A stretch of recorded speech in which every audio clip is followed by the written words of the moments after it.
Maintenant, c'est l'invité explosif.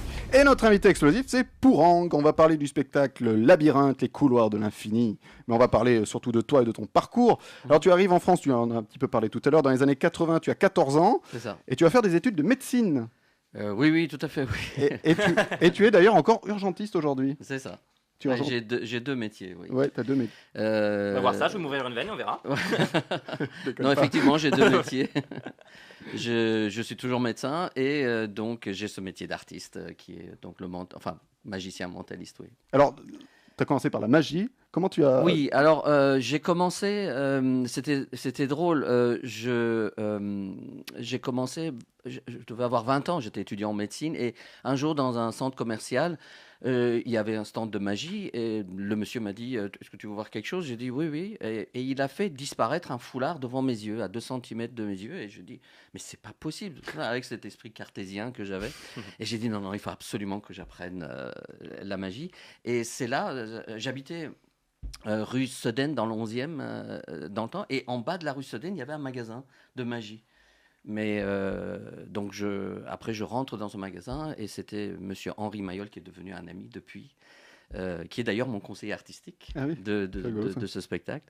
Et donc lui il m'a regardé bizarrement, il avait un jeune homme qui rentre dans le magasin parce que dans le temps c'était pas aussi populaire que maintenant. Et donc, à force d'insister, j'ai appris et j'ai lu beaucoup, parce que dans le temps, il n'y avait pas YouTube ou tout ça. Donc, j'ai beaucoup lu, il y avait des livres, j'ai acheté des livres et voilà, j'ai étudié la magie et j'ai commencé à en faire. Et j'ai commencé à faire du close-up. Et il y a une quinzaine d'années, je me suis intéressé au mentalisme, qui est pour moi d'ailleurs une branche de la magie. C'est pas différent. Et alors, à quel moment tu as décidé d'en faire des spectacles, de monter sur scène? Ta première fois sur scène, par exemple, avec la magie? Oui, c'était intéressant. La première fois que j'ai fait c'est toujours intéressant, spectacle, non, c'est vrai. La première fois que j'ai fait un spectacle, c'était, il y avait une amie qui m'a demandé de venir faire un spectacle dans un cabaret dans le 9e qui s'appelait Carrousel de Paris, qui n'existe plus d'ailleurs. Pour un séminaire, c'était des gens et je devais parler de la manipulation. Enfin, le thème, c'était la manipulation. Elle m'a demandé de venir faire quelque chose. Enfin, je faisais pas du mentalisme à ce moment-là. Je faisais plus de la prestidigitation. Et donc, j'ai fait 45 minutes de show ce soir-là. Et j'étais ravi. J'étais sur scène. Et j'ai dit, c'est ça qu'il faut que je fasse. Ça m'a beaucoup plu. Et c'est là que ça a commencé. J'ai commencé à écrire des spectacles. Donc, Labyrinthe, c'est en fait le 3e spectacle que je fais. Et est-ce que tu utilises la magie dans ton métier de médecin? Non, absolument pas. Je distingue les deux. Mais tu vois, tu pourrais, pour soigner par exemple les enfants qui sont un peu en stress, Non.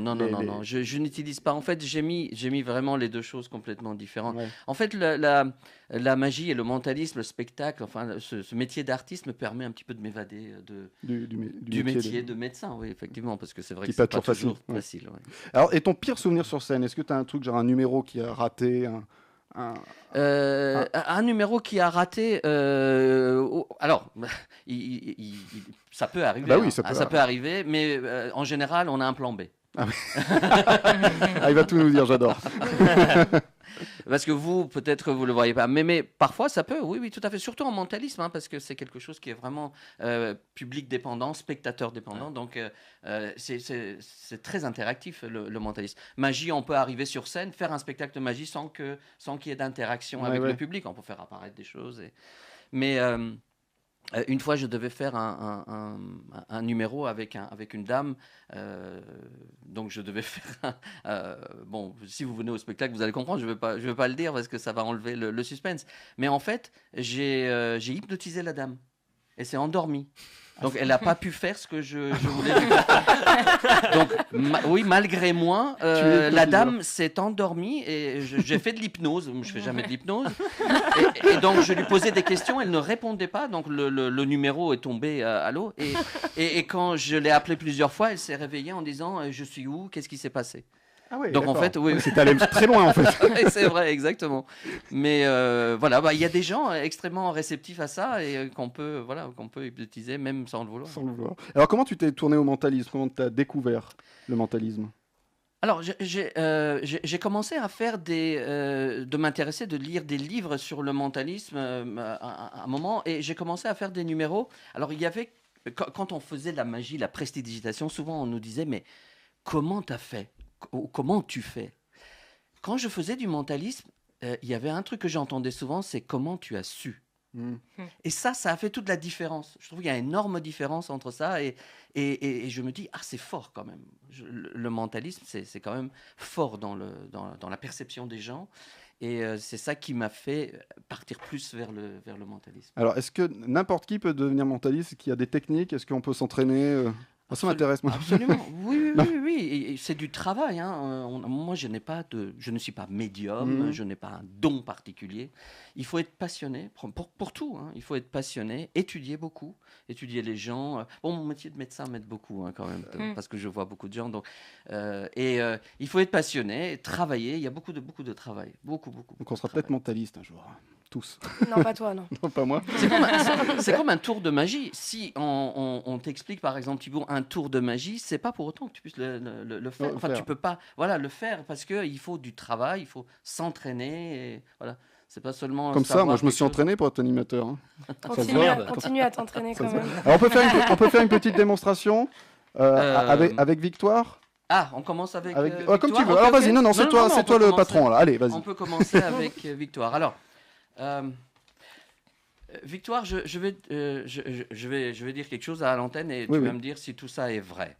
Je t'ai demandé tout à l'heure de penser à un mot dans la langue française. Oui. Ce qui m'a permis un petit peu de t'observer et essayer de voir si j'arrive. Donc, tu penses à un mot dans la langue française. On est bien d'accord? On n'est pas complices? Ah non. Non.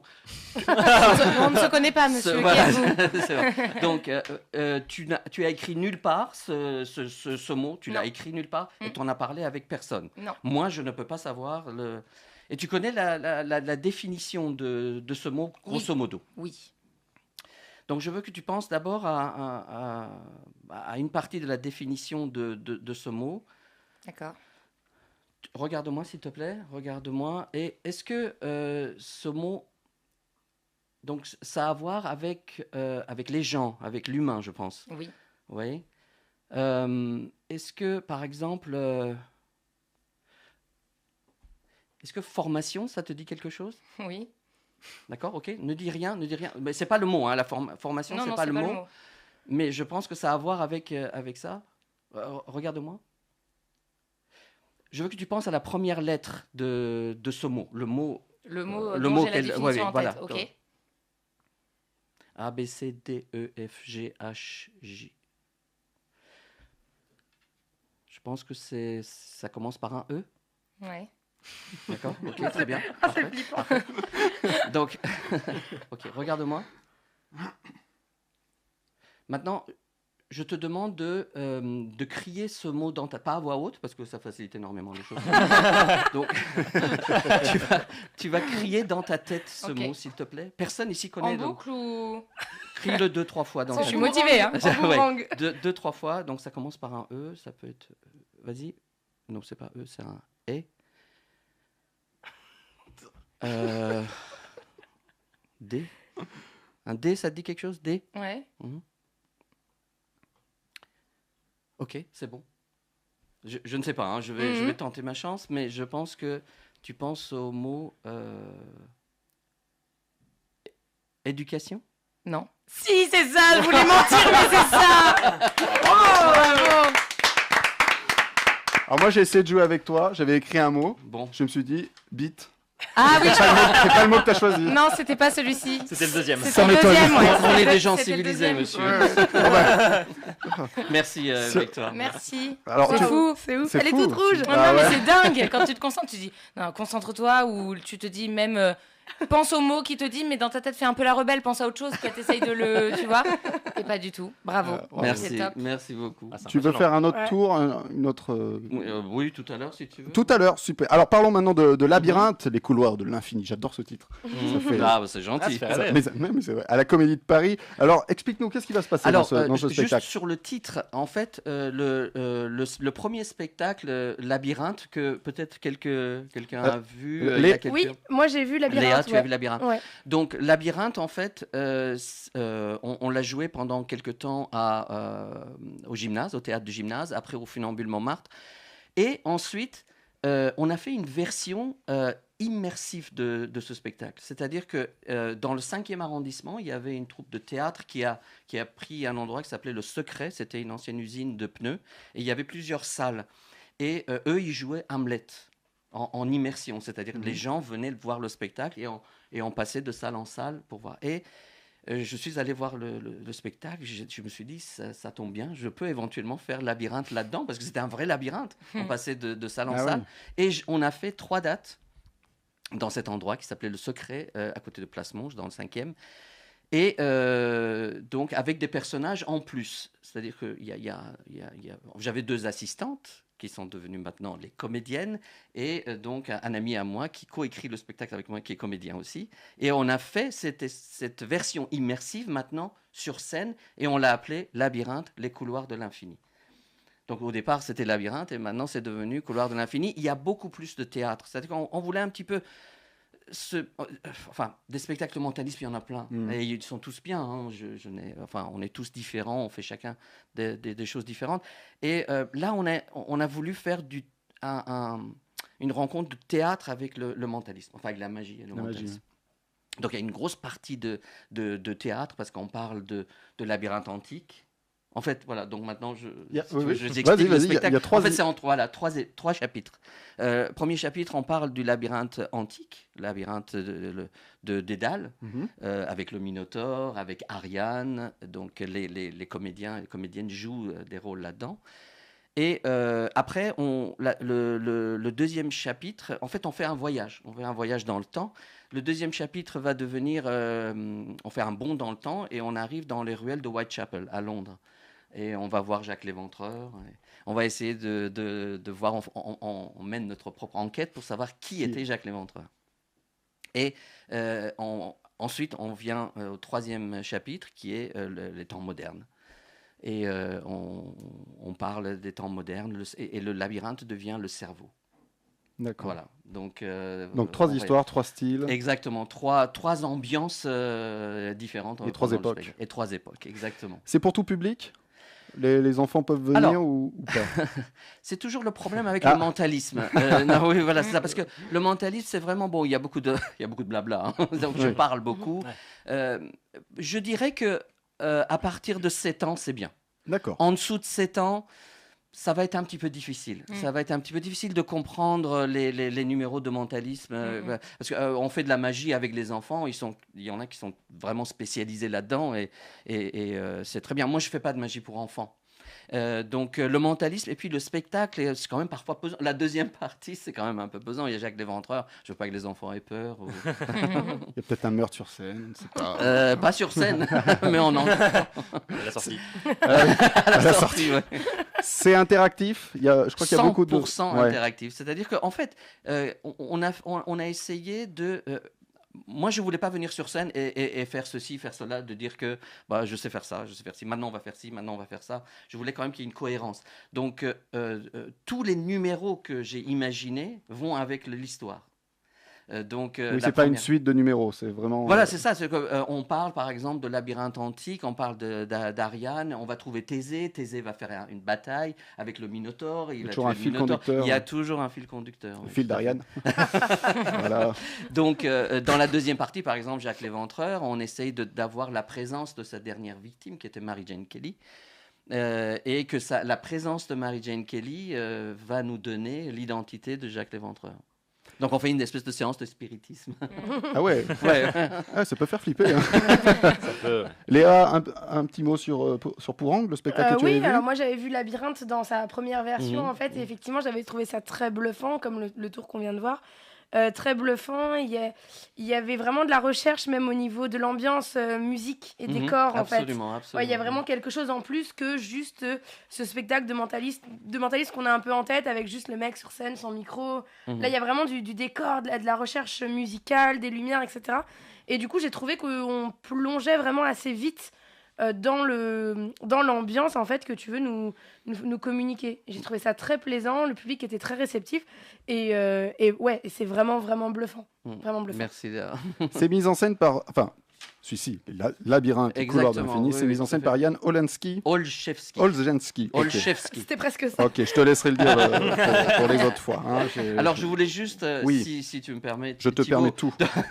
je voulais quand même parler des comédiennes Bien qui sûr. sont avec moi depuis très très longtemps, d'ailleurs depuis le début de Labyrinthe.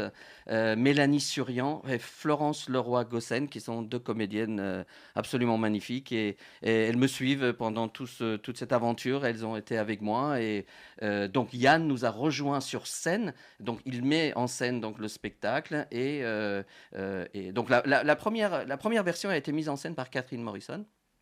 Et donc, quand on a fait Immersion, donc Yann est venu, on a fait cette version, et donc il a continué avec moi pour faire les couloirs de l'infini.